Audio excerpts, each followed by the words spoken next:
नमस्कार, मी सुनील ठाकूर.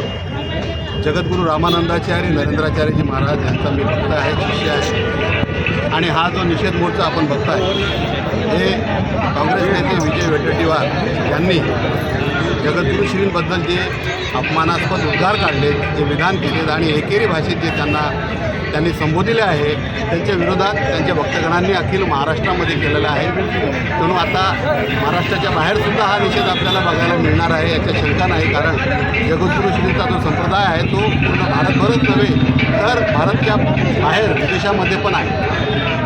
एका जबाबदार नेत्याने एखाद्या विभूतीचा पूर्ण अभ्यास न करता अशा प्रकारे उद्गार काढणं हे चुकीचे आहे आणि निंदनीय आहे आणि त्याचीच निर्बंधना आम्ही या ठिकाणी इथे करतो आहोत. पहिले सर्वात आधी हे सांगू इच्छितो की महाराष्ट्राचं सौभाग्य आहे की वैदिक सनातन हिंदू धर्मियांचा जो सर्वोच्च पद आहे, जो मान आहे, तो जगद्गुरू रामानंदाचार्य वैष्णव पंथाचा आहे.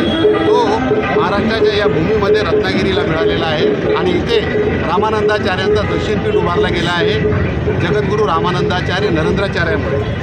आणि त्यांचे कार्य, त्यांची कुशलता, त्यांचं समाजकार्य, मानव कल्याणकारी कार्य यांचा अभ्यास न करता तुम्ही जर काही उद्गार काढत असाल तर तुमच्यासारखे नेते तुम्ही महाराष्ट्राचे नेता म्हणून तुम्ही घेता आणि साधी आपल्या महाराष्ट्र राज्याच्या एवढ्या मोठ्या संताची अभ्यास किंवा त्याच्याबद्दलची जाणीव आणि माहिती आपल्याला नसणं हे चुकीचं आहे.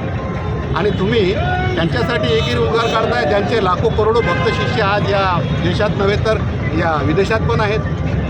तर मला असं वाटतं की हे जे कार्य विजय वडेट्टीवार यांनी केलेलं आहे त्याचा असा जो निषेध आहे तो झालाच पाहिजे. वडेट्टीवार काय काढलं वडेट्टीवार जे आहेत ते म्हणतात की याला म्हणजे काय, आज लाखो करोडो जे शिष्य भक्त आहेत, जे अनुयायी तुम्हाला दिसत आहेत, ते ज्यांना दैवत मानतात, त्यांचे ईश्वर म्हणून मानतात, त्यांच्यासाठी तुम्ही एकरी शब्द काढता. आणि सर्वात पहिले तुम्ही जर राजकीय नेते आहात तर तुम्हाला आपल्या राज्याचे साधू संत कोण, त्यांचं पद काय, ते कुठल्या पदावर आहेत याची माहिती, याची जाणीव असणं गरजेचं आहे. कारण तुम्ही आता मला एक सांगा, मागच्या विधानसभेमध्ये लाडकी बहीण योजनेच्या कारणाने विधानसभेत एवढ्या सीटा निवडून आल्यात काही नेत्यांनी असं सांगितलं. लाडकी बहीण योजनेमध्ये मुस्लिम महिलांना किती फायदा झाला, मुस्लिम महिलांची किती संख्या आहे हे बघा. आणि सर्वच मुस्लिम महिलांनी त्यांना मत दिलेत का हे विश्वासानं सांगू शकतात का? पण आम्ही सांगू शकतो की आमच्या जगद्गुरू नरेंद्राचार्य महाराजांच्या प्रत्येक अनुयायाने हिंदुत्वासाठी वोट केलेला आहे.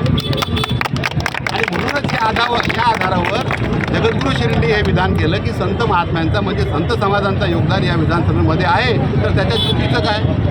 त्याचा अभ्यास न करता बोलणं हे चुकीचं आहे. म्हणून हा निषेध आम्ही करतो. निषेध मोर्चाच्या माध्यमातून सरकारने काय मागणी आमची हेच आहे की सरकारने किंवा कुठल्याही राजकीय पक्षाने किंवा कुठल्याही राजकीय नेत्यांनी धर्मसत्तेचे जे अधिकारी आहेत त्यांच्या विरोधात किंवा त्यांच्याबद्दल बोलताना 100 वेळा विचार करावा, अभ्यासपूर्वक बोलावं, नाहीतर काही उद्गार काढू नये.